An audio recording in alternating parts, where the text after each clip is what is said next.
nimuzamura ibiganza nimba wari ugisigaranye akarwara kuva igiterane cyatangiye gahita gasohoka kubw'iyisa. Haleluya haleluya ya aga angalale bema habe na mwene wanyu urwaye wamumwandikira ubunyine fungura netiwa umubwire ngo urakize umwandikira umubwire ngo urakize. Waweza tuma neno na uzima ibadilishe yote. Wawe ya atausia manye hayo yote bado nitahiri. Kubera iki gitaramo akira abana mu izina rya Yesu Kristo. Pira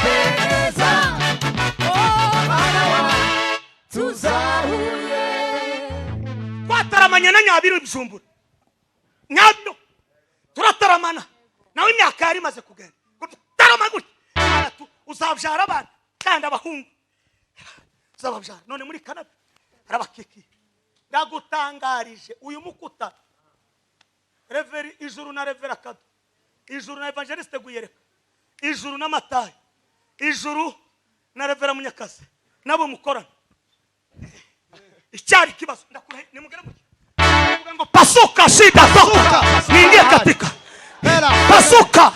pasuka wewe pasuka kosila banda meterisa la kosi elanga ya Ola Yesu we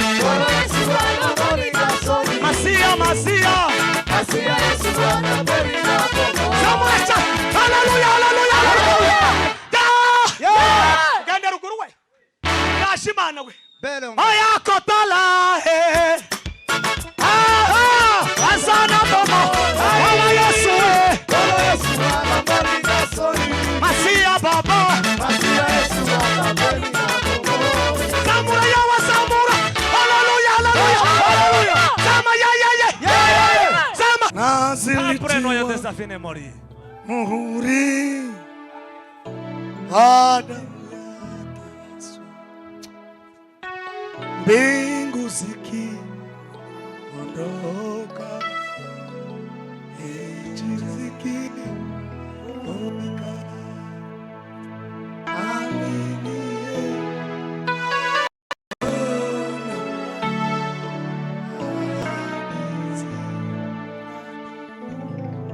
Aminie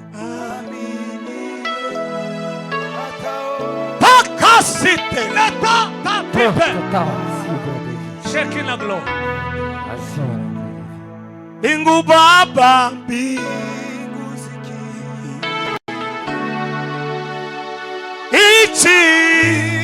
Chiziki Aminie Atao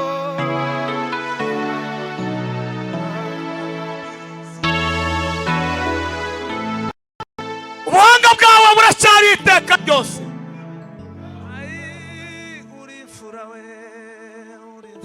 Ahadi za Mungu zinasimama imara ukiamini wewe Mungu si mtu ili aseme uongo si mwanadamu ili ajute Ahadi za Mungu zinasimama imara ukiamini utaziona Mungu si mtu ili aseme uongo si mwanadamu ili ajute Ahadi za Mungu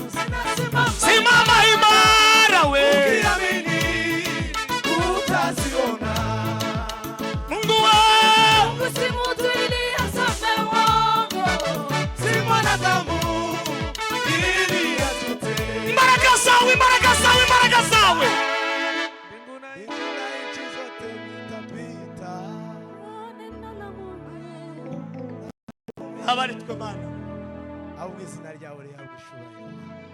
ubanzirize natwe Malomba otanifari. ijambo ryawe riduheze ubwenge. Moresha vile. Mwanamke atasa mtoto wake. ikiza indwara bitwagwa tugukomeye amashyi kukuri igisubizo. Ahadi za Mungu ni kweli zatimia. Watu wanaposema kwamba haiwezekani, Mungu anasema. Amwimbia Bwana wetu na wetu nyimbo nzuri. anastahili Utukufu na sifa ni za Bwana.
Wamweto wangangele na mikochi ya lupaya shieta shamonine wangangola mumikango.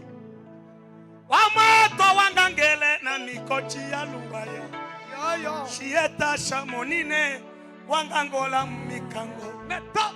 Gena chili na Yesu changangola mumikango.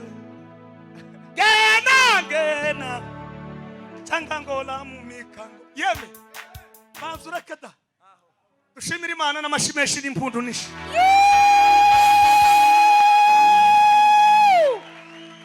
Imbabazi z'Imana nizo zatubohora.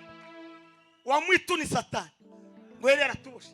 Wamwato wangangele na mikochi ya lukwaya. Shieta shamonine wangangola mumikango. Imbabazi z'Imana nizo zambohoye. Ushimiye repe amadamu we n'abana na baraza ya kanisa na wakeze ni watu wazuri kweli. Ugera waweza tu maneno na uzima libadilishe yote. Waweza tu maneno na uzima libadilishe yote. Hata usiyafanye sema mambo hayo yote bado nitaamini. Hata usiyafanye hayo yote bado nitaamini. Hata usiyafanye hayo yote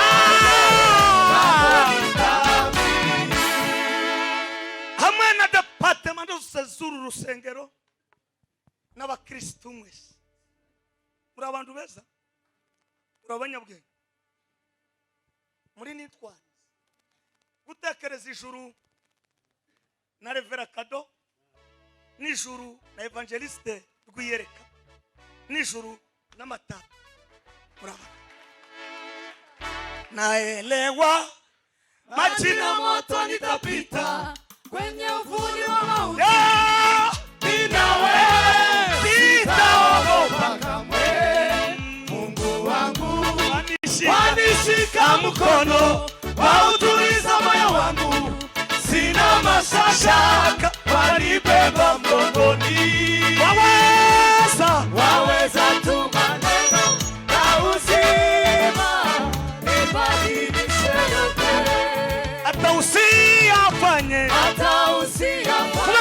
amashyi. Waweza tuma neno, waweza tuma neno la uzima, libadilishe yote, hata usiyafanye hayo Baboni haminie. Sama shimi abashumba baraha bakundira itorero muri fura muri abagabo beza nuko abagabo baje bamenya umugabo agasamagambo umugabo nugushigikira abanyamurengazo bacu umwana bakavuga ngo ntangizi yigize namukirisa mwene wanyu mubwire ngo ukomejwe nundi naelewa majira moto nitapita kwenye uvuli wa mauti, nina wewe sitaogopa kamwe. Mungu wangu wanishika mkono, wautuliza moyo wangu, sina mashaka, wanibeba mgongoni. Waweza tuma neno la uzima, libadilishe yote. Waweza tuma neno la uzima, libadilishe yote. tubakomera amashyi. Nari kubahobera mwese ariko reka tubaramutse muri ubu buryo. Nimugere mutye. Waweza tuma neno la uzima, libadilishe yote. waweza tuma neno la uzima, libadilishe yote. waweza tuma neno la uzima, libadilishe yote. waweza tuma neno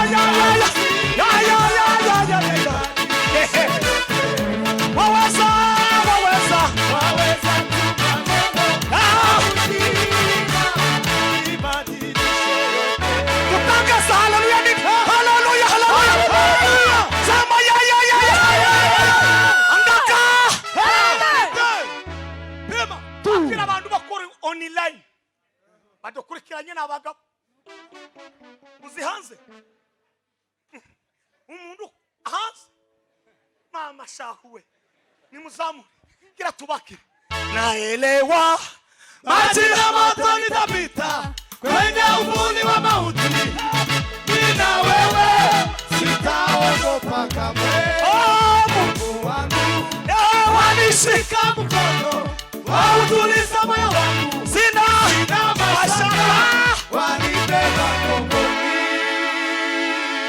Waweza tuma neno. yamedukomera Imana amashyi twakira bari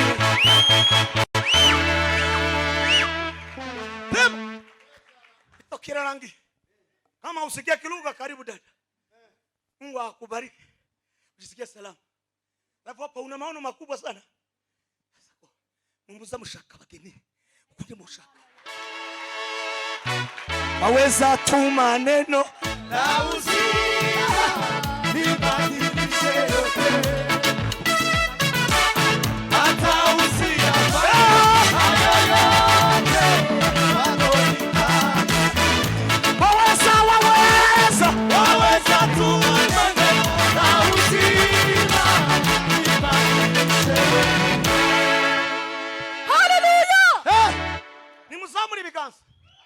Nimba warugisigaranya karwara kuva igiterane cyatangiye gahita gasohoka kubwisa. Haleluya ya aka angalale bema habe na mwene wanyu urwaye wamumwandikira ubunyine fungura netiwa umubwire ngo urakize umwandikira umubwire ngo urakize. Waweza tuma neno la uzima, libadilishe yote. Hata usiyafanye hayo yote, bado nitaamini. Shimiye Reverend Kano. Shimiye na Evangeliste Guyereka. Murabagabo. Nta mukino wodutsinda. Nta mukino. Habe na kabumbu twokina. Nibitego. jewe no kina defenseur ba gasura ngakina na milieu kaba na rutahaza cyose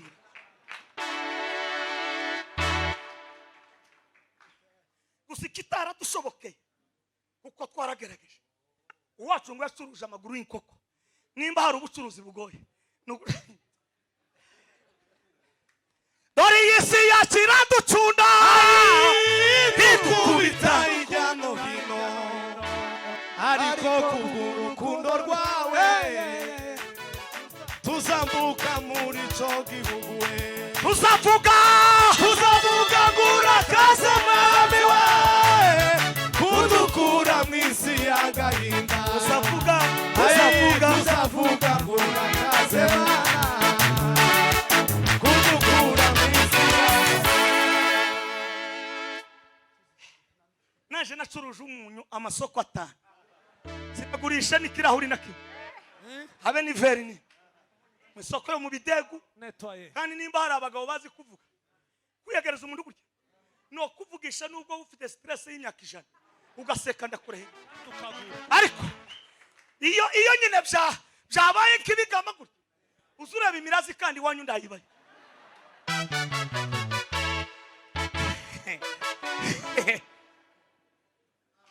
yaisi bili muitana yaombe tabishit okay nitwa Matayo hizi muhosa nagiri umugisha n'Imana yeme ndakwitangira abana barindwi ayi numukwe n'umuzuko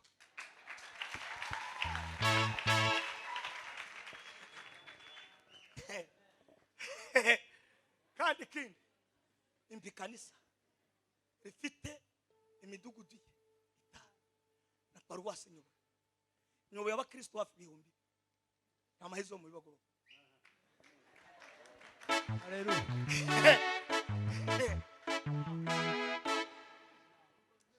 yandiri mu marko muri kuhabwiriza ni mwana wanje nubona isi gukomeye amashi usibuka zabihe wabaye mu ntanu mukuzi mwana wanje nubona ubuzima bugenda neza hindura isengesho ugerekeze mu mihana umutima wakira bababaye amatwi yumva bihebye mwana wanje uzawicarana naboroheje mu mihana ntibakoma amashi isika kwita ukomeye mwana wanjye tuzigere wishira hejuru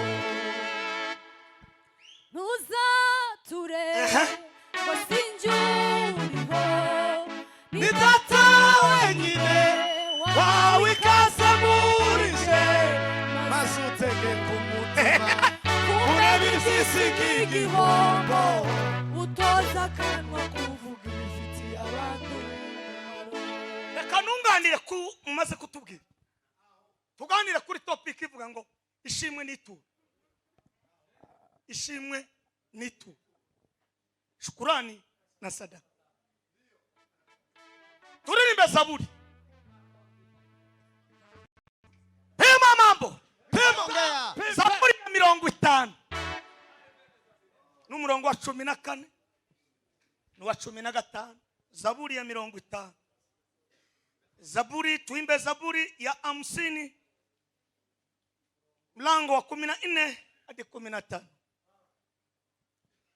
wabonye zaburi 50 14 15 utambire imana ishimwe sukuma amina wigure isumba byose umuhigo wawe uwigure wisumba byose umuhigo wawe shukurani na sadaka lekangi pepase somurangiza 15 kandi unyambaze ku munsi w'amakuba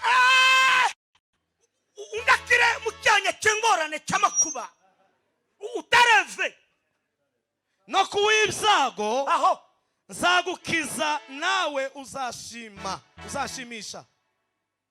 ndamukiriza mwene wanyu umubwire ngo ikigezweho nishimwe n'ituro.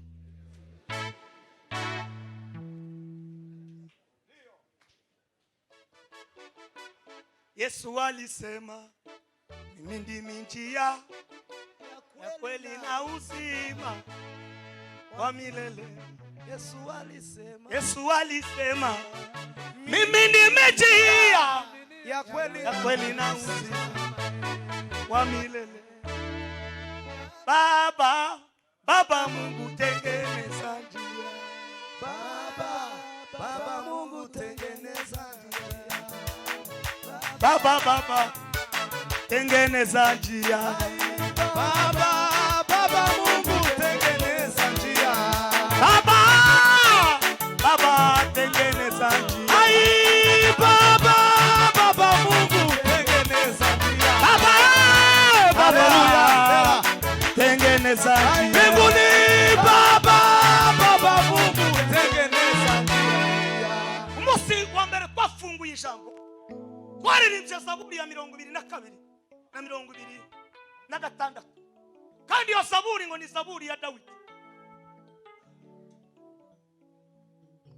Yari mu magambo yo gushima Imana kandi ngo gushimira Imana ngo hera harabera babe kandi ngo no guhigira imihigo. Tuza kuvuga ibintu bigera kuri 5 byatumye Dawudi atekereza akora ibyo bintu. Ndabivuga ku bari bahari kugira ngo namwe mutahana ibyo bisubizo. Amen. Umunsi wa kabiri turirimba Zaburi yaririmbye bene Kora. Nimugera muri nimuvuge ngo haleluya. Haleluya. Harimo amagambo 3 kuba umuntu wahiriwe. Ijambo rya kabiri ngo gushima.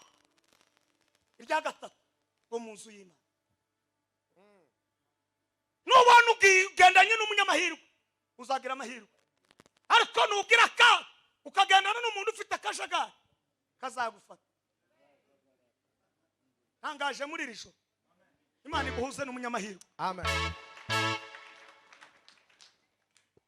Uyu munsi wa none turirimbye iyi Zaburi, ni Zaburi ya bene Asafu. Harimo amagambo abiri yakomeza kuvuga, ariko reka mbanze guheza aya magambo Dawudi yakoze kugira ngo mvuge uburemere bw'Imana. Nimara ganira aya magambo ijambo rya mbere Dawudi ngo yagatira Imana, abantu ngo baramuta mu ishamba, ariko ndiyatima abantu bazaguta, ariko ndugatima. Ibyo ni itangazo ry'ubwami bw'ijuru. Imana yandunye ngo ugende ubwira abantu ba Nairobi nubwo usa nkaho wata, ariko ndure kuri Imana, abandi nibayirekure wamwifata. Biravango shika sana ulicho nacho, asije mtu akakutwae taji lako. Komeza icupi yakagira umuntu uzagutwara ikamba yawe. So ni shambe Dawudi yari yatekereje Imana ijana n'abafite ibitekerezo. Umunsi uzarwara kudatekereza neza uzaba upfuye ugihagaze, kandi igagupfa umuntu azapfa inshuro 5, ndavuga 2. Nimugera muri inshuro ya mbere n'ugukora ibitakureba, inshuro ya kabiri gupfa nibyo ugiye gukora kuko bitakureba ukabikora nabi. Reka gukora bitakureba. Ngo nabo barakabije mwivuga butumwa si ibyawe, ibyawe ni ugucuruza, kuko twebwe twaracuruje ntibatugurira. Nimuzamure jambo ry'Imana ryiza, jambo ry'Imana ryiza, jambo ry'Imana ryiza. Katambi haleluya, ndanezerewe matayi. Haleluya, haleluya. Ijambo rya kabiri rya Dawudi bamaze kumuta ngo barangize baramwibagirwa. Isi zakwibagirwa, ariko we ntukibagirwa Imana. Biravuga ngo numara kurya ugahaga, kurya ugahaga tukibagirwa muze wagukuye.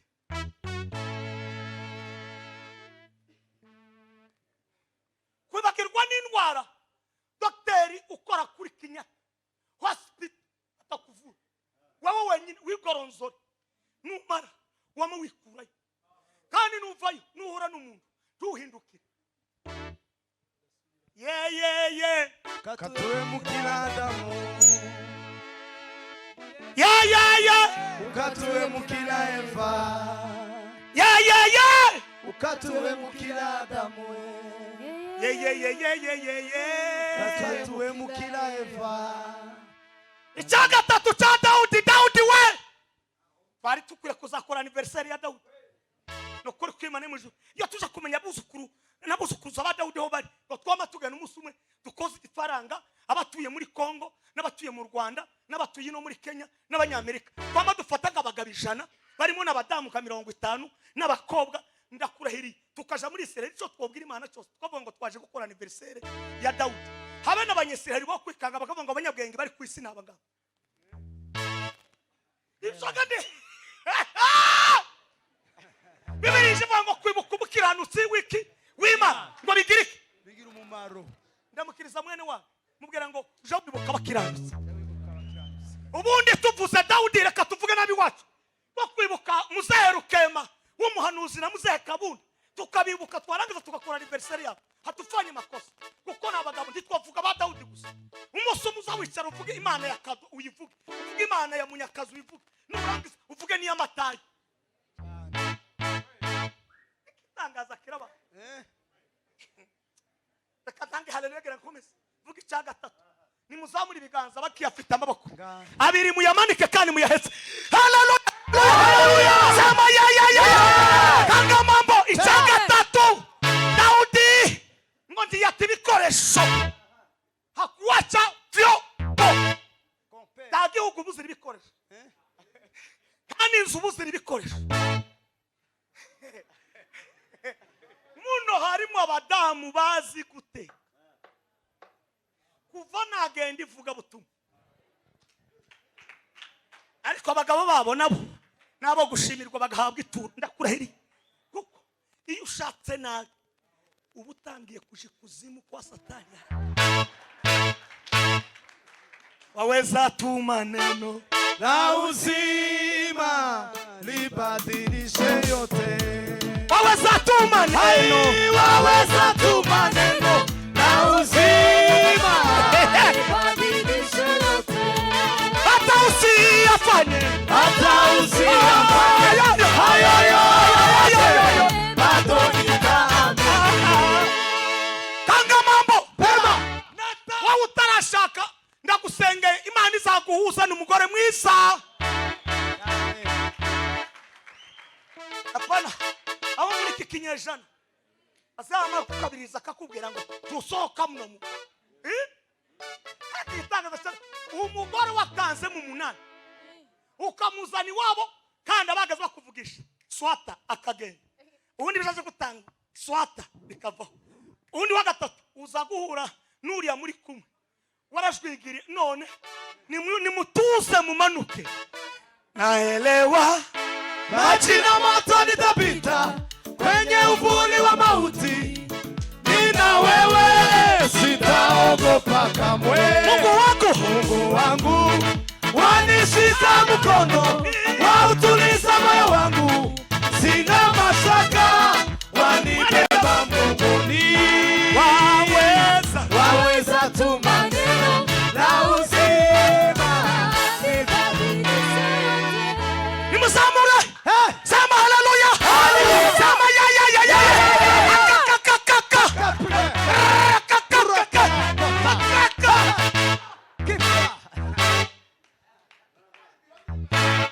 wasala teromba ibikoresho namukiriza mwana wanyu umubwira ngo uracyabifite cyangwa arabitaye vyombo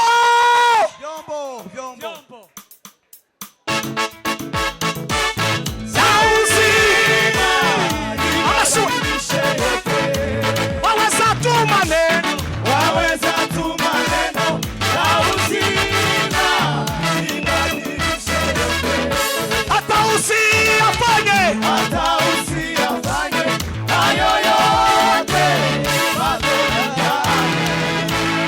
Imana yabashije Mose iramubwira ngo umaze kuva muri Egiputa ugeze ku nyanja itukura none Mose arashishinganye ijuru iramubwira ngo Mose we gikoresho ufite hauna chombo chombo haramutse Imana yantumye mbabwire ngo kuna sadaka na nini na shukurani, lakini katika wewe hauna chombo hakikoresha ngo tuzapfira muri upfe wenyine dupfa tuje he gute haravuze ngo zasazana n'amakaka ekipe pase konte ubu mfite 40 kunda kabakaba muri 47 ndatumye zabwiriza umuriro wa sirimbe wa ibiha biracyari byose sinza ngwara kandi sinza ngwa aya abakiranutsi bazasezera kandi sinze nimugera muri ukuyazamuye Imana gusatse guheze kurama mu izina rya Yesu. Mose aravuga ngo mfite ikoni rambura inyaje tokuri bibonye rahunga Yodani kasumugongo imisozi miremire itara isuruka amasekurume intama n'imbaraga zawe zirakomeye. Abagifite ibikoresho nimuzamure dutange haleluya haleluya sema ya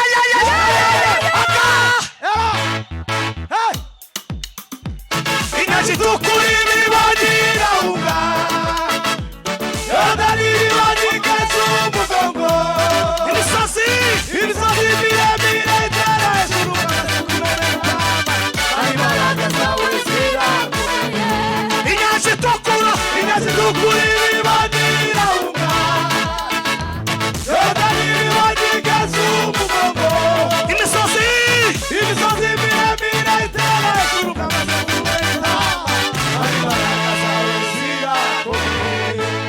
Iyo utarataye ibikoresho ibisa n'ibigaragazo bizabyumva kandi Imana ntizita umuntu ugifite ibikoresho igirana nawe ibanga iziha agaciro wewe ikahana agaciro ibikoresho alalanga tata iki gisirimba ni igikoresho tuzadusirimba amapepo akazasohoka abantu bakerekwa muri presa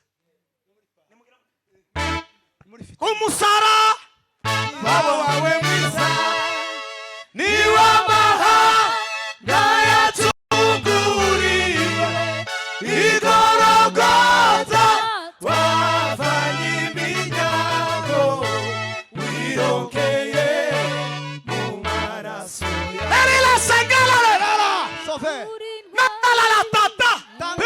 yawe ngo bashabuka hakuna ngo ije kugera kuri Yoshua iramubwira ngo kitabo hiki kisitoke kinywani mwako ndipo utakapofanikiwa. So ni igikoresho mureke kugendana gusa imyenda nazasaka nimugendane jambo uwo jambo yabayeho utarabaho jambo niwe Mana jambo niwe duhaye abagore batwitondera. Ese ubundi muzamudusakurize ngo tugana mu ivuga butuma ese ni dufatikanyije vision uziko abanyafrika vision turafatikanyije ko turakorereje utwo turi mu muvuduko uwarangiza ngo abagabo bazabagenda cyane aho bantumire tuzi ko ari igihe twigeze kuza dushika mu materaniro jewe na Revera Kado na Bishop Karegeya bakavuga ngo saa 10 kanimwe gutyigiye kukugera bakavuga ngo nabandi amahizi bari hano na Bakado na Bakaregeya ngo mubaheze igisirimba nk'ikibinoti gahe tukamadukanika. Reka nkubwire dusuzugura umuntu kuko ataragera hagera kuko muri project y'Imana n'umuntu wuzurijwe byose gusa itariki na date calendrier tariki na date bivuze muri izo mvugo tariki na date calendrier ntabwo irashika kuri we ariko igiseke ko kirazenguruka ubu nyine kiri kwa Matayo kiri kwa Revera wawa kiri wawe kwa Revera tidukanga abandi gusange ko turabakandagira oya uzuza turamukanye ibintu bavuga ngo mutujane mureke so turamukanye n'abakristo muturamutse mwiyuvaho Yesu ndiyigeze agenda agahutihuta turi mu mufano wa Yesu nimugere muti ibagura ko mari Imana amashimeshi cyane Yoshua aho kubera kuko atata igikoresho yambuka Yorodani yinjira i Gilugali. Simbivuga ibyigira ubwana umuriro uratse kandi matara. Ndashimye Yesu. Nimwese data icyubahiro. Nimuvuge ngo haleluya. Hallelujah. Angala la sangala. Angala la sako. Telobe. Kela marisa la kati. Isaome saonga. Artaso de visit.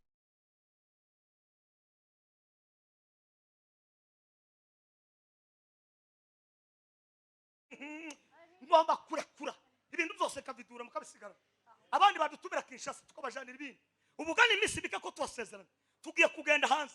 Wangu turi hano. Kugira mugenzi wangu yini bayi.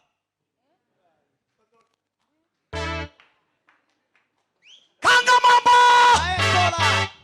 Yesu ngo ageze ku nyanja asanga umutipe witwa Petero utarataye ibikoresho. Ngo yaraye aroba ariko ahebura ma. Hari getso tuhebura. Warahebuye wa. Wamuse. Wavuze ibintu ndika. Amaguru y'inkoko. Ariko muri Kenya igitangaza kiraba. Igitangaza kiraba. Ariko hari ibindi bisazi biri ibyo ngibyo. Nk'umuntu w'umugabo watanze 8 inkwano. Ugiye kwicara kuracuruza amaguru y'inkoko. Akiri kuba kuri umugabo uzovuka jewe nambaye ipataro ibiraka birindwi dukorogana n'abataye barambwira iwacu mu bivumu mu bibogobogo ngo kwarawe matenga yakizavaye.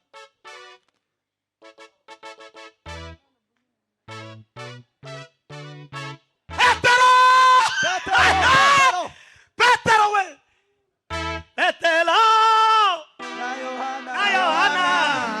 walikwenda huko kwenye kanuni wakakuta kiwete kimoja kisipojiweza kinaomba wakakuta kiwete kimoja kisipojiweza kinaomba chakula. Haleluya haleluya. Apele Very salo. Saloma simama uende. Koromeli sadi very. Rangi zaramubwira ngo pe. Uvuze ijambo ngo warayeyo. Wahebuye. Iyo ni dimension ya. Iyo ni kategoria. Ariko nshengiye kukubwira. Subirayo. Petero avuga ijambo nk'umunyabwenge. Kwa neno lako narudi. Iyagenda ngo siga ibikoresho. Uzasiga ibindi. Ikoresho cyambere. Kora mu mutwe n'ubwenge bwawe. Uzapfa hande tugapfe mu mutwe. Abakomeye baratekereza. Abakomeye bakora ibyo babanje gutekereza. Mu ndebe neza ko ndabaheza ubwenge.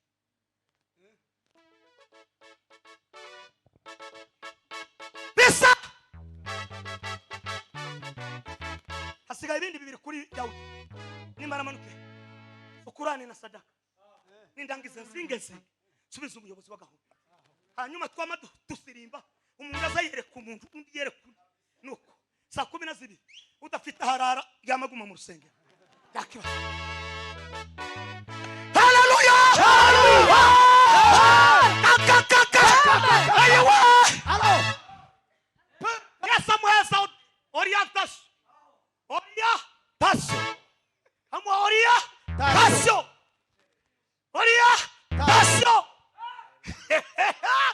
Anamwambia ngo Petro usitupe wavu yako kwa mkono wa kushoto bali utupe kwa mkono wa kulia. Yesu yavuze mwene Mari ntazatesha gusa twabintu nitwo dutesha gusa ariko Yesu ntazatesha gusa. Turacyari kumwe Yego. N'abatindi Ayaye. Nungitangira tangira nimukomere Imana amashubwo muhari mu akaka ilasenga nezobla yamazamuka Petero akatandika kumanywa mucana namenyerejo mucana ngo akubita gutya. Yesu yavuze ijuru ryiza rikuzana ibintu biri muri capacity yo rizarizana ibintu bindi. Tangaje muri ijoro kubera kurara muri iki gitaramo cyaya mashimwe wari ufite amashimwe uku kwezi kwa 11 umwaka urangira ufite amashimwe. Alors, perdre. Katabiri ela sange Attention. nibi wanu hari umurwa nukuri kirashaka Niakini yako vizuri na ujue ninayowasa. Shetani anakutama Jipange sawa sawa. macho yako mbele, hatua tumesonga mbele. Simama kiume. Jipange sawa. acho Macho yako mbele. Hatua kumesonga mbele. Simama kiume. Jipange sawa sawa.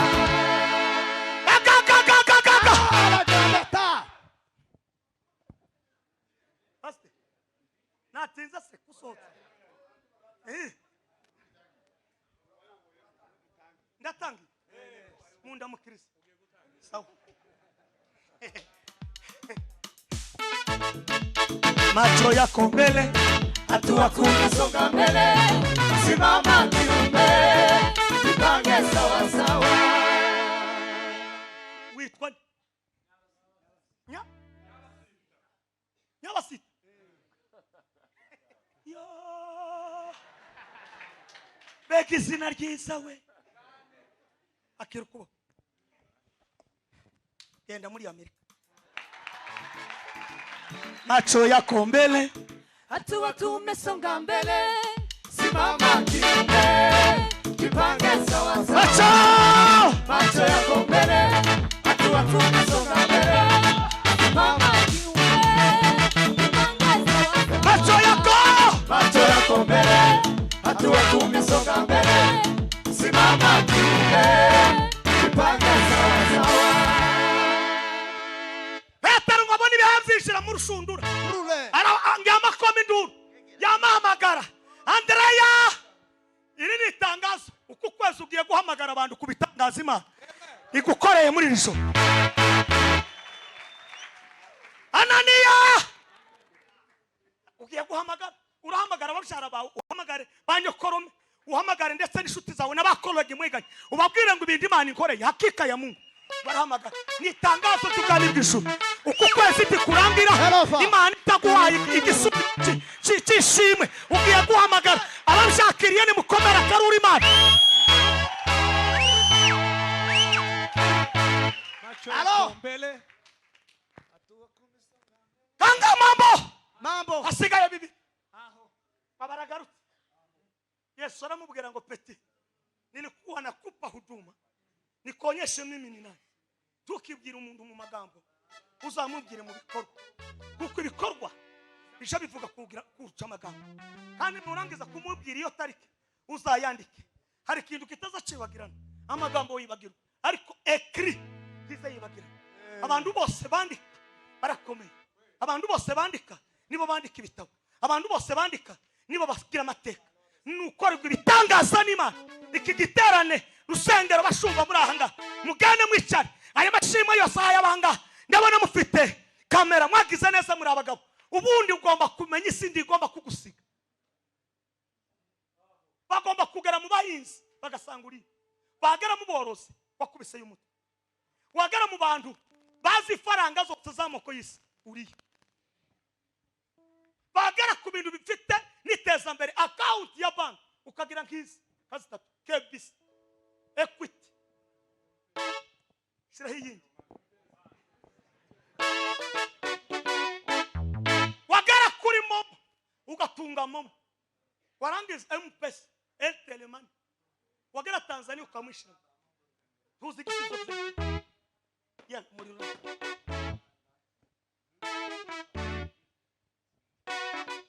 natinze Oya.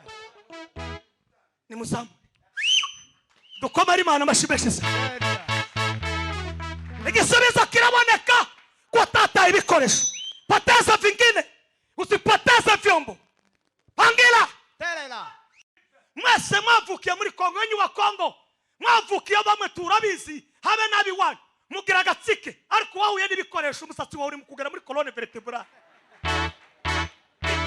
iki batagukore wawe urugira agatsike birazo mukindi mu yindi vugo uwagiraga ijwi agatsike bareka kandi gakomeye ngaka kamataye kweze none ubu nyine nta mwagize irere ariko hari abatipe bagira ubwenge batumaze ifaranga suku iri kanisa timufite saro je ku rusengero rwanje mfite umuhungu witwa Kiumba aza chinza aza suka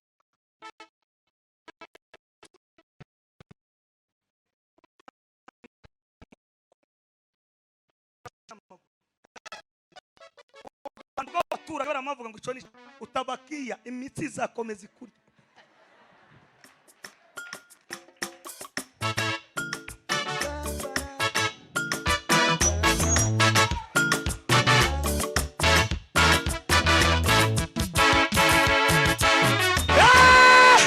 ikindi cya Dawudi nimuzamura ibiganza agira kivuga nimukomere Imana amashimeshiwe hanyuma yo kudata ibikoresho Dawudi ngo arema amateka kajumbiye history hari mu ishyamba iyo bamutaye kubera kudata Imana simba alipokuja pasua dubu pasua icyanyuma ngo amenye gukora muri system ya connection n'Imana system tagihugu buzira system muwanje ufite system umudamu wanje namuhaye ifaranga nyine uko zingana nje uzizi nawe namamubwira kugira ngo ibintu bigana neza ngira iduka jawe naracuruje biranga uzoza umpa raporo mushokwe kuko iwe yize ekonomi yarise uramukobwa abanyabyishi yarise macho yako mbele hatua kumisonga mbele Simama kiume, jipange sawa. macho yako mbele, hatua kumesonga mbele. Simama kiume, jipange sawa. nimusamura haleluya ukabona utarize tugahubuka nguje gushaka umuntu utarize yo bazabandikira convocation bagufunga mu gitondo ariko nugira uko umeze imenye beti chora barabara muzuri mubaze n'umukobwa nuwo bahenda n'abasinzira se bakwakuze mwibwirane automatically nimurangiza umubwira ati ebwane tumaze imisi tuganira ariko se wagarukiye muri kangahe macho yako mbele hatua kumisonga mbele simama kiume Jipange sawa sawa. macho yako mbele, hatua kumesonga mbele. Simama kiume, jipange sawa sawa. yame nimba tukiri kumwe mureke dukoma karuru twese dushima Imana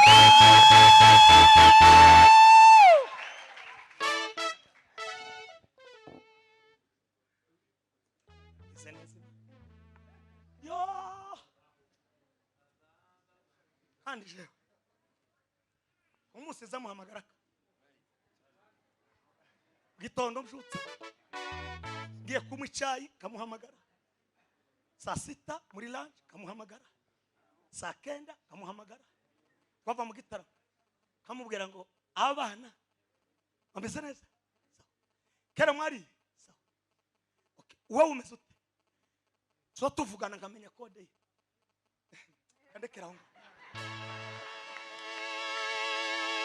tumikia Mungu wako wa wakati wako wote ule ufao aba wacu nibo bambere bashaka kumva ijwi rya my friend nushaka baba siache kuongea na nubwo ifaranga zotinda kuza communication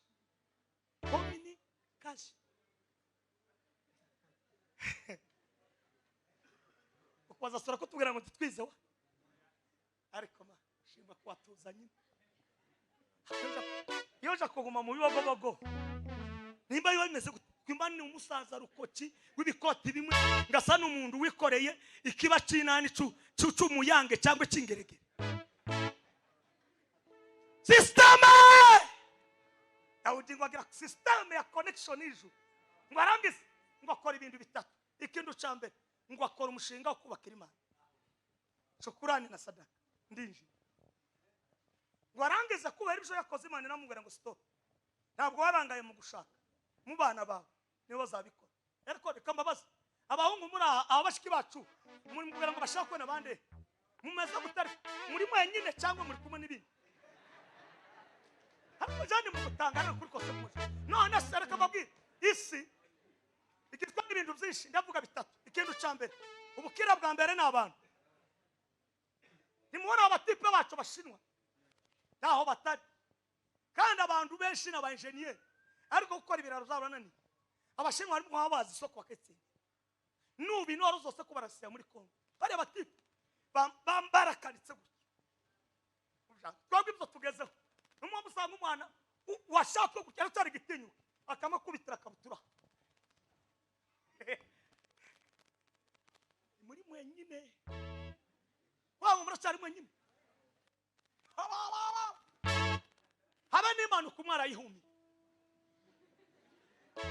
gusa zigenda bucece ariko icumu ndabibi kazasa urambaye aka umukobwa wawe azakwere nitwa Matayi ibindi mumbabwiye kakamana ngo tugiye muri soro umuhungu wotanga 8 ku mukobwa ukamukuru wabo mugashorerana yambaye akabutura ka ayo no ndatangaye mata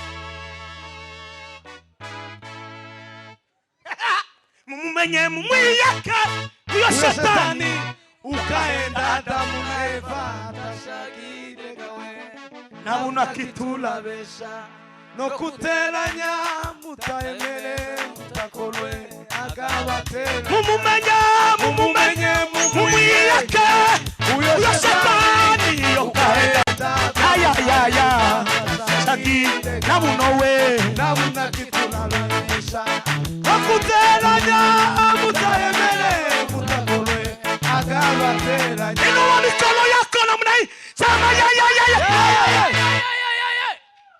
Salomo ngwaraza shukurani na sadaka ahura n'umugabo witwa Hiramu witiro wari inshuti ya Dawudi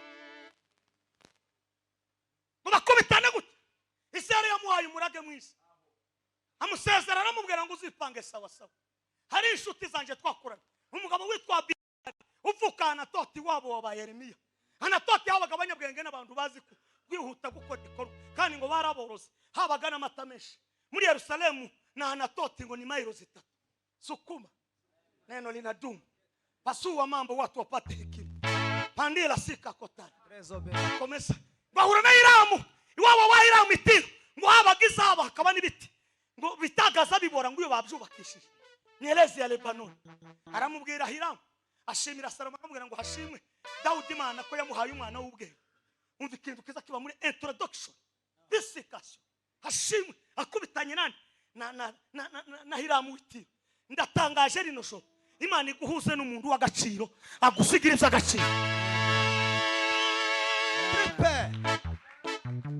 kumwe kiongozi sitasela hiyo nilisangala banda bangole karimaniza sabe bisi aramubwira ngo ndagushimiye kubera kuko iso twarakoranye n'umugabo w'imfura kandi ni nyangamugayo yakoze umushinga yatanze n'amaturo abagabo bashize bari musakaho mwakoze ibikorwa byiza mwataza amafaranga nimwikomera amashimura abantu beza datawe numvise igisirimba gusa kitafite n'umuziki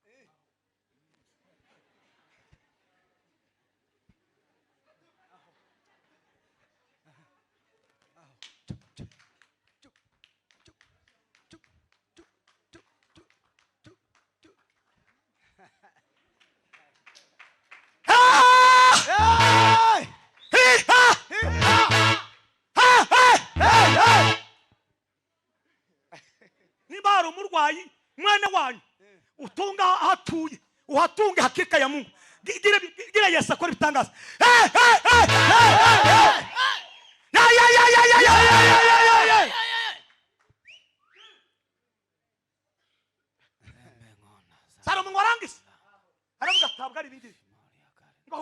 n'umutambyi witwa Sadoki ahura n'umuhanuzi witwa Natani. Tangaje uku kwezi ndikurangira Imana itaraguhuza n'umugabo w'agaciro. Hakika ya Mungu akukutanishe na Natani nabii, akukutanishe na kuhani Sadoki. Karakteriza la forme nekasita bande chele marisa kosa travaye direct ayi abiteguye guhura n'umuntu Imana igiye kuzana bakomera Imana amashimeshi cyane. Mwabakobwa mwe maze iminsi ibintu bihabi bikatika waje kukwinjira mu kuza n'ingwano bigacika. Ndatangaje ari no joro ibyo bintu byose Imana ihagarika abazimu, Imana igucira inzira winjira mu bisubizo byawe.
Ituro ngo ashike Beyon.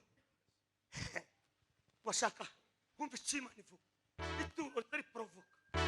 Imana kuvuga. Sadaka yakosesha Mungu wa Mana. Aya maturo matanze Imana ibura amahoro. Imana itangiye kwinjira mu byanyu. Ibura amahoro. Mungu akose amani. Mansala. Ayi nimugera muke. Birabaye hakika komera Imana amashimeshi. Omba utakana. Na mimi nikupe. Tiyaramisha. Tiyanahimbaje. Warangeze gutanga gusoma turo yamajya. Asinze. Imana iramukangura yo. Iramanete. Yesalomu we byukasha. Deta byoluziza. Abakuri ino. Nimwo kumva yolanga. Yo ni irangi yo mwisho. Vyuka. Ayi wakiri mukanganwa nabandi kera bagenda. Wekiri muganganwa nabandi kera bagenda. Mungu ayisho ndamumvise. Ayi nyogerera nga Yoshua gola mulugamba we. Nyogerera nga Yoshua gola mulugamba. Ya bazurakasha. Bazuraki. Turimo gutanga ibisubizo hano. Shikilia pindo lako auite jina lake. Yeye ni mwenye huruma. Yesu ananipenda tena ananijali. Upendo wake wote wanizunguka. Shikilia pindo lake auite jina lake. Yeye ni mwenye huruma. Nabatindiye oyaye muracyari muno nimuzamure turabakomukira. Sema haleluya. Kumbuka yule mwanamke aliyekuwa alishika pindo la Yesu akapata. Kumbuka yule mwanamke aliyekuwa alishika pindo la Yesu akapata. Na wimbo mpya moyoni wa kukusifu na kukuabudu. nimewekwa huru kwa damu yake. Sasa nimeamua nina wimbo mpya moyoni wa kukusifu na kukuabudu. Nimewekwa huru kwa damu yake. Sasa nimeamua Heringa sangala la banda sape. yamavuga ngo ndashaka ubwenge. Imutekeraho n'ibindi byose utasabye. ndabiguha umva makuru shukurani na sadaka koma sema banda mama carte vasisi pepas ibintu byamanitse ilanga ya kasa otita la banda Imana yivute mu byari bibagoye bigende byirukake bihunge mu izina ryayo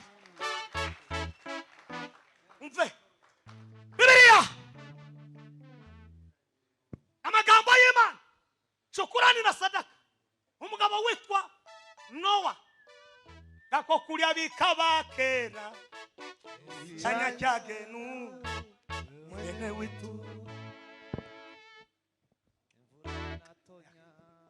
agurukusha ina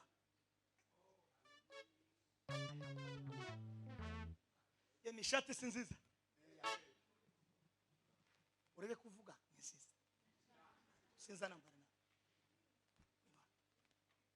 shukurani na sadaka n'umugabo yitwa Ugabi n'umugabo w'abana tuwarya babiri n'uwa gatatu n'uwa kane azazana kanga mambo arabagabo bazi kwiyereka yamagenda ahazagurira imyenda aravuga ngo ijuru n'amataye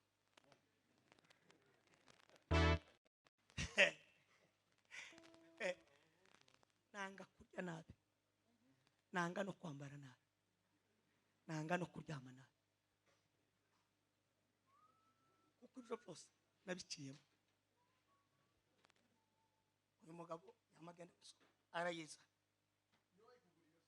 niwe we azi gute mwese muwe bakasitoma nabari hanze amakoti meza muzo yo muyonza uzambara ejo nani muzareba ukuntu uzabe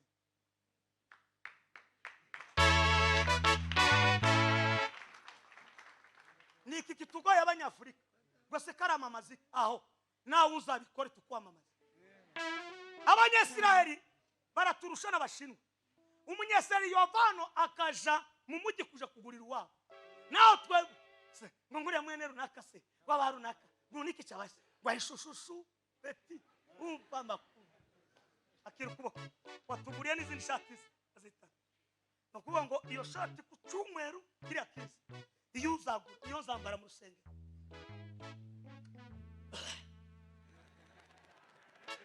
icyaro n'umugabo yenda gutya ko n'umudamu wawe azagenda hirya atanga ituro ryo gushima kuko yashatswe neza hari undi uzushaka ugasanga umugore w'abandi karapapira ibintu byakora shukurani na sadaka no ngo mare gusohoka mu nkuge gutya Reverend Kado ngo akora ikintu cyitwa meditation akatekeleza Imana yanicaje hamwe n'ubunyegeri n'inyenzi n'inzoka n'intozi n'agashiri akitangaza kirabo ikaba yademobilije ibintu byose biza bijyana yama ibiheza discipline biratuza iye kukwereka yama sohoka itangirira 18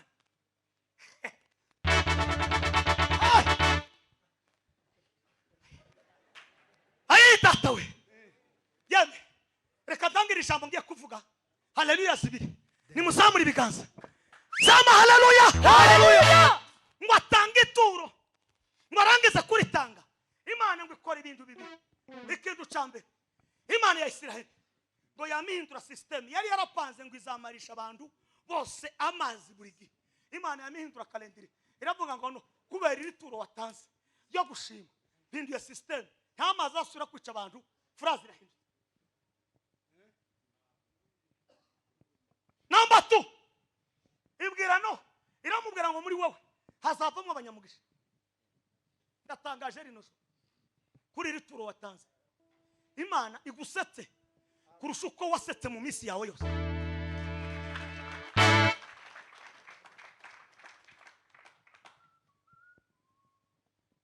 umubwiriza 5:3 haravuga ngo nuhiga umuhigo uzahiga kuri 4 uzareke kuhiga kanisa. Hakuna naziri mumewe mana ndudukorere Katonda ngo genda kukora kintu na yefe tugenda kukwebaza kubanga gwe Katonda yene subi wachibuga mbore gato nacho cyane naye Katonda cyo wakoze wabadentalo naye nyinginyo naye ndalo zino tezatukubye tugende tufe naye Katonda wakoze ikintu cyamata naye gwe Katonda usizibwe ukulumizibwe kubanga gwe Katonda aravuga amagambo yawe Imana ibyo yabakoreye. Ariko uzikuwa mu nzu yo muri Kenya waravukiye ku Mutanoga ukavukira kuri Nyakirango no kwirango no kuri Gongwa ni Gahororo Yasuwa nakupenda Yesu nakupenda kama vile ulivyonipenda kwanza nakupenda kisha tena ukautoa uhai wako nakupenda Yesu Yesu sababu zangu ulichukua kutoka Kalvari Bwana ulinitoa nikufananishe na Mwokozi wangu Yesu. Zamuri bikaza bshaw haleluya twese ngo twisanga rero umugabo witwa Abraham nango arangiza teketa kubyo Imana yakoze yamazamuka nituro barashima Imana yari yaravuze ngo yongera iravuga mwitangire iramubwira ngo igihe kiki uzofite umwana w'umuhungu ituro rezuminga habe n'ingumba Imana igaheruka ubugumba yogera yebugumba toka ubugumba bukavaho hakika ya Mungu ikabikora umudamu witwa Ana yarazamutse aramubwira ngo numumpa gusa naje zamutanga nazishima Imana yanumubwira ngo kuko cyo ngicyo nataka kukuongeza umushinga wo kongera tutangiye none ituro rizarizumi data yamaze imyaka 9 nta mwana afite mama mwiza muremure zangira gute mama yanamukunda cyane dati we n'umucamanyi kandi kunda mama azambwira ngo ngwe baba matayo kama numvise baba matayo ariko mana waduhaye ababyeyi beza badukunda ariko mana icyo nguko oba nyakicende namwe arataramara wimate indiraksha aratarama nguwo mu butayi ene wabaramubwira jamu bapfu kaipu tatsindwa bapfu yamatarama gusa umwaka wa mbere swata ndamwa mara ya kwanza wagatatu riye wakane riye icumi ngo kubita gute murorwa raza abaravu ubirasha atakabuzukuru kabatanda aho ni mwande ku muntu wavutse ari kinege wowe uri hano utarabona abantu bagutangarije uyu mwaka igihe kiki kubera iki gitaramo akira abana mu izina rya Yesu Kristo.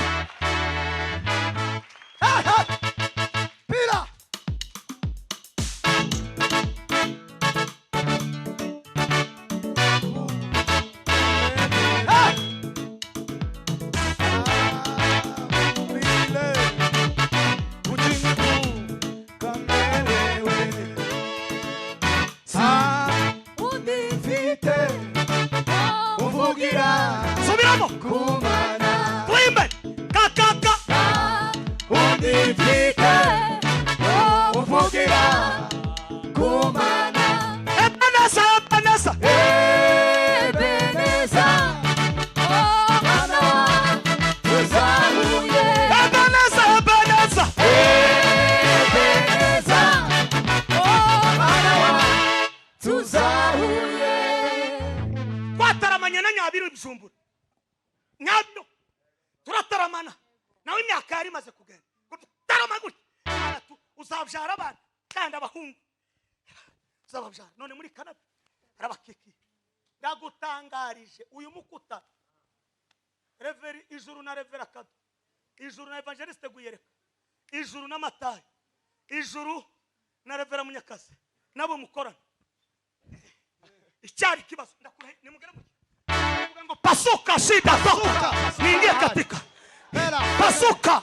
pasuka wewe pasuka kosila banda meterisa la kosi elanga ya dawa yako tala asana bomo kolo Yesu alongoli gasoni Masia Yesu akabeli gabomo Oya kotala asana bomo Kolo Yesu alongoli gasoni Masia Yesu akabeli gabomo muzaduhamagara ramutso mwicara mubwira ngo akira igitangaza cyawe oya kotala asana bomo Kolo Yesu alongoli gasoni Masia Yesu akabeli gabomo oya kotala asana bomo Kolo Yesu alongoli gasoni Masia Yesu akabeli gabomo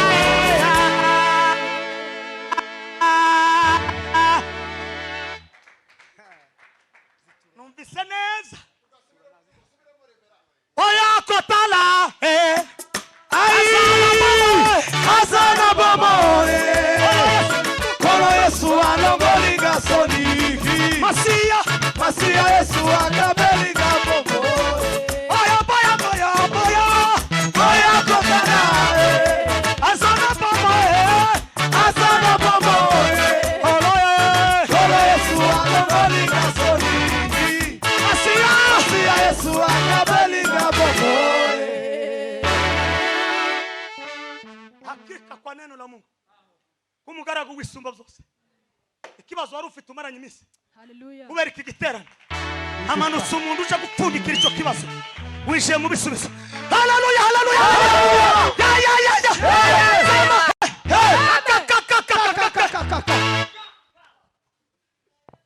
ombo y'urusenge nuko tugenda iwacu atwama dukubita Giswahili Kigande Iringara Igifaransa Inyamurenge Icyongereza Gipfurero Ikifuriro Ayakotala asana bomo Kolo Yesu alongoli gasoni Masia Yesu akabeli gabomo muhaguruke dutange haleluya zitatu z'amashimwe ku Imana idusubije Ayakotala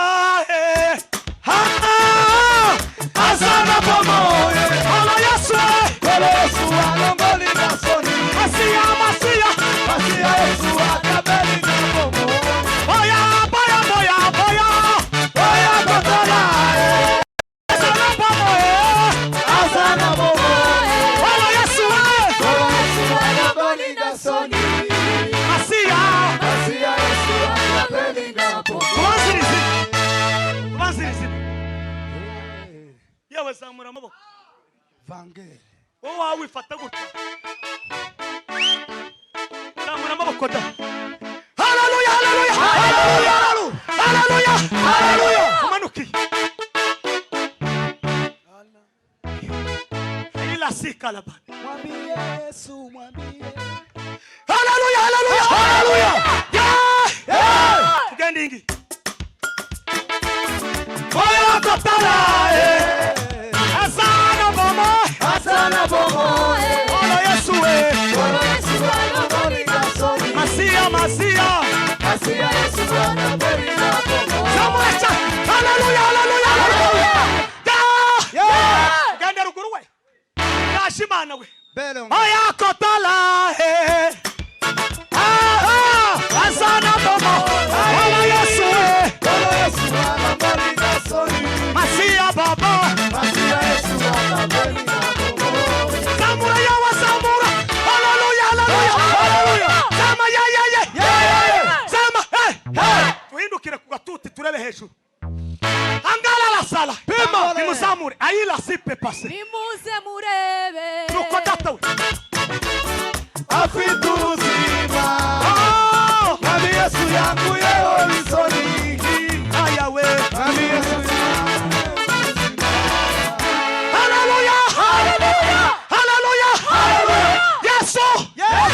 ndagushimiye Shimwa Yesu. nimwicane Pawonera.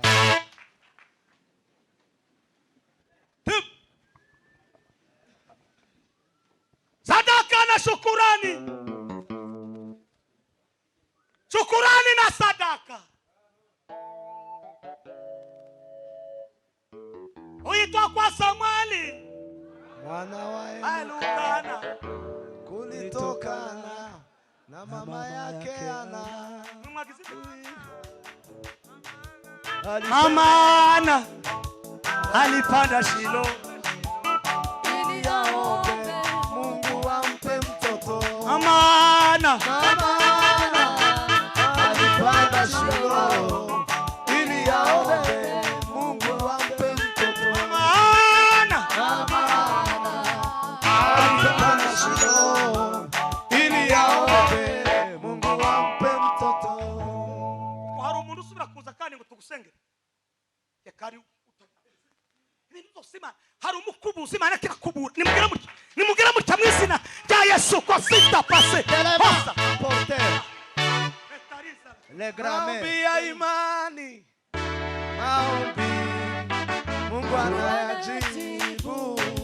Maombi ya imani, maombi Mungu anajibu. Maombi. abana azafu bararirimba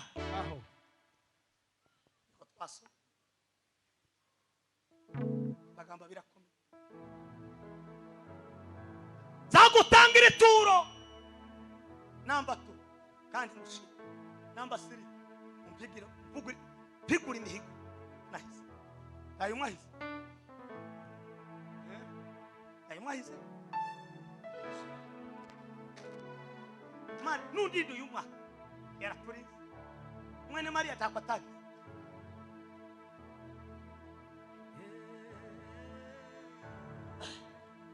darangije ariko ndangashimira Reverend Evangelist kwa ayo mavuta yose twebwe ni iri torero mushumba nabo bakora n'abakristo iyo bataje guhura hari aho tuzatugera amacandwe akuzura mu kanwa ukavugira ngo uvuge ijambo kumva ururuhande yuzuye wumva ururundi amacandwe yuzuye none wazugira ngo ugorore ijambo watunganye ugasanga aho kubita ku isara bwayo byo muri Mutamba babashimye twemere muri abantu beza kandi namwereka abashimye gusa nimutabona nimero zacu muzandike muri commentaire mwandike ngo ijuru ryaradushuje natwe tuzakurikirana ibiganiro kuri commentaire gusa hari mu kiganiro kwa munsi wa cyagitera Imana gutyama intunguru ikubita surprise kandi icyo yakoze reve sinabivuga mu birangiza uko nyine yamvugo yacu tuvuga nimurangiza mutangite sadaka na muletaka Mungu afanye kazi aho randike abaroma kubene data danga imibiri ya bitambutse hari umuntu utarakizwa hano ngo musengere ejo tuzaje kumubatiza azamura ikiganza utarabatizwa utarakizwa utarakira Yesu nk'umwami n'umukiza kuko igitera nimba uri muno yewe rekura iryo tabi n'ukurukima rekura iyo forode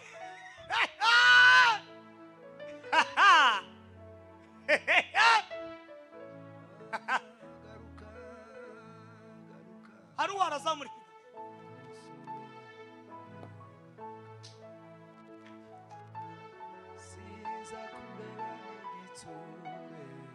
marugoba ituma ndirimba kubimenya hari uwari no mu mwijima ndareba umuco kubimenya nibwo buzima. umuntu wese ufite icyifuzo umuntu wese utegereje visa wageze hariya nyine muzi ariko ibintu byagamye zamura ikiganza ira dukore finisage abari sura muri ako karimbo wachungaji ruririmba nijoro amarira aratemba tumara ubwoba rutuma ndirimba kubimenya nibwo buzima no mu mwijima ndareba umuco ishira mu bisubizo byawe hakika yawe disita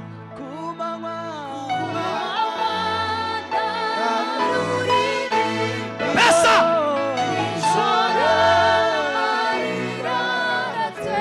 zamuka mu kwizera winjire mu byawe hakika letale bandala sasa kufunuliwa maneno karite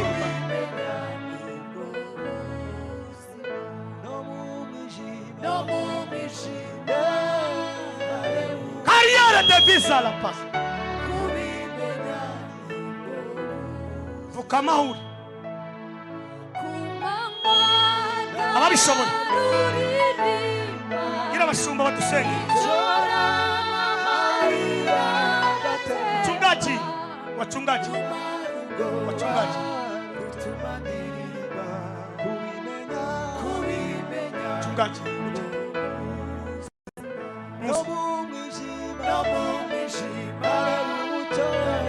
hela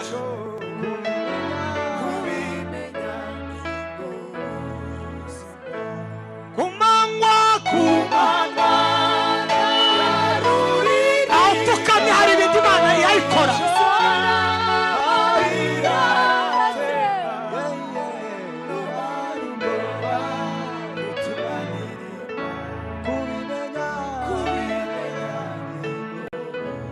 subiramo heka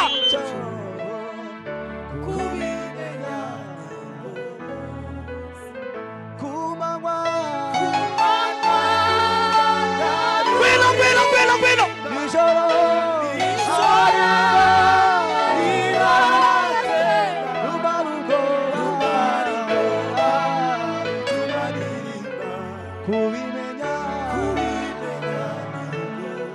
Okay, murakoze. Karibo bashumba hanyuma Reverend nyirusengero munyakazi araza gushima Imana Imana yabaye kandi uzamura isengesho bashumba nishake twebwe duhagarare abakristo bakomeze yakibazo. Karibu dusenge. Data mu izina rya Yesu Kristo. Imbaraga zawe zirakomeye kandi ziratangaje. Babazi zawe n'urukundo. Mu izina rya Yesu Kristo. Turasengera abantu bose Mana ubagiriye neza. Mu izina rya ubiyereke. Wabere igisubizo mu izina rya Yesu Kristo. Uyu mugoroba Mana imbaraga z'Imana zibe kuri bo. Ubwiza bwawe bashe kubana nabo. Mu izina rya Yesu Kristo. Ubagenderere mwami Yesu. Ubagiriye neza data we. Imbaraga zawe zikore. Imbaraga zawe zitegeke. Imbaraga zawe ziyerekane. Mu izina rya Yesu. Ubagenderere Mana ubagiriye neza. Buri muntu wese mubere igisubizo. Buri muntu wese Mana mu izina rya Yesu. Mu izina rya Yesu Kristo. Mu mbaraga zawe. Kora imirimo n'ibitangaza Mana. Ugaragaza uzamuyishimwe imbere yawe Mana. Ugaragaza ubwiza bwawe. Watugiriye neza Mana. Mu izina rya Yesu. Wabanye natwe Mana. Mu izina rya Yesu. Kumvisha ijambo ryawe. Wise neza data we. Turarigushimiye data. Cyubahiro ni cyawe Mana. Abantu bose bacishijwe bugufi. Peace. Imbaraga z'Imana. No kugushimira ko wabagiriye neza. Mu izina rya Yesu. Hari ibyo wasenye mu isi y'umwuka. Mu izina rya Yesu. Hari ibyakozwe Teraniro ryose Mana urigirire neza. Abantu bose. Mu izina bose rya Yesu. Imbaraga zawe wagirire neza. Abantu babona ukuboko kwawe Mana. Wagirire neza Mana. Babona urukundo. Wagirire neza Mana. Ugeze neza wa Mana. Mana dusengeye buri wese wateranye uyu munsi wa none. Mu izina rya Yesu Kristo. Ufite umutwaro umugoye. Mu izina rya Yesu. Ukeneye kubona ko wiyereka ubuzima bwe. Cyubahiro ni cyawe.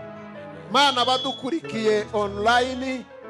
Ubasanga Abo turi kumwe muri no torero. mu izina rya Yesu turasenze kugira ngo agirire neza iri joro ribe ijoro ry'urwibutso tuboneramo Imana.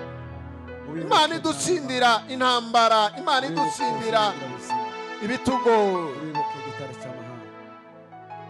Mana wiyereke buri mutima wose ugushaka, Mana wiyereke buri wese. Mana ugirire neza abari hano muri no torero, Mana ugirire neza abataramye, Mana ugirire neza buri wese abona ukuboko kwawe. Ubiyereke Mana, ubagirire neza Mana. Umugisha abagaragu bawe baganiriye ijambo ryawe. Umugisha umuntu wese wagize icyo akora. Umugisha batanze ituro. Umugisha barimo bagusenga. Umugisha bakuririmbiye. Umugisha bicaye. Umugisha bagushaka. Urakoze Mana, tugukomeye amashyi kuko watugiriye neza mu izina rya Yesu. Amen.